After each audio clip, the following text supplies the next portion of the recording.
I don't normally do video or vlogging or anything like that, but I thought it'd be kind of fun for this.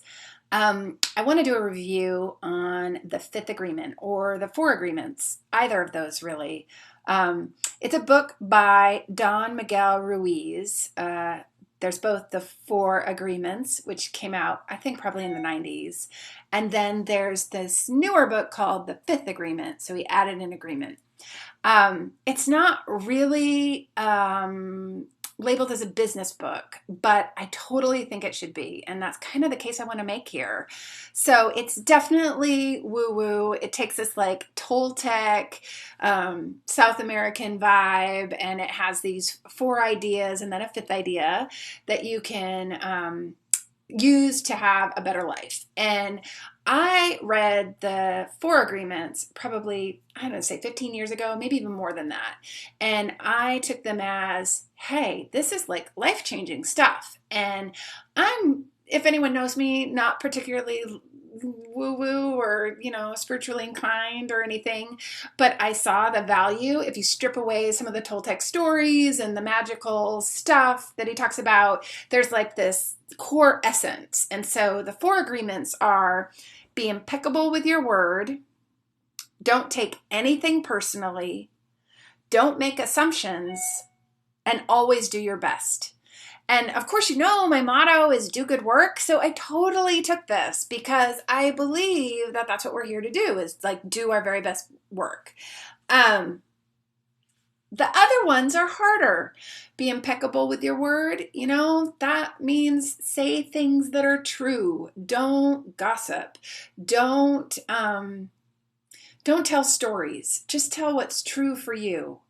Then there's don't take anything personally. Now in the business world, this is really hard because so-and-so doesn't like you, or so-and-so doesn't get along with you, or so-and-so doesn't like your ideas, and that can feel really personal. And with social media, it all can feel really personal.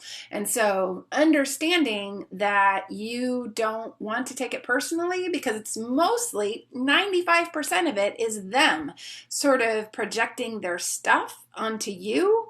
And it's not personal. It's just life. And you can let it go. Their opinion can be different and you can just keep going. Totally fine.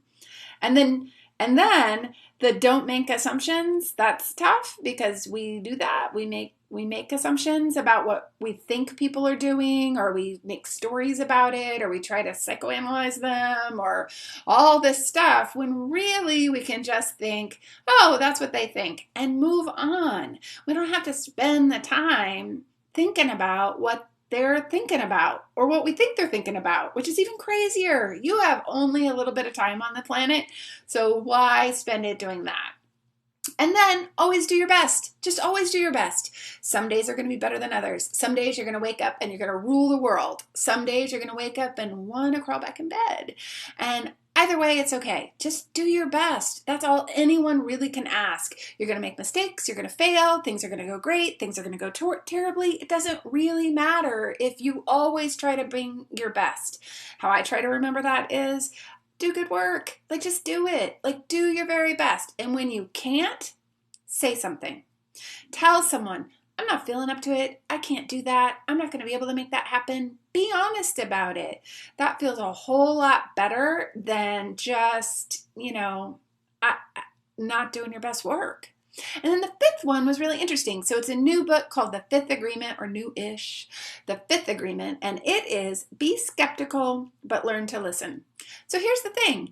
Everyone's talking and they're telling stories and they're writing stuff online and they're like saying stuff, but that might not be true stuff. That might be stuff they think or they feel or you don't even know. So be skeptical.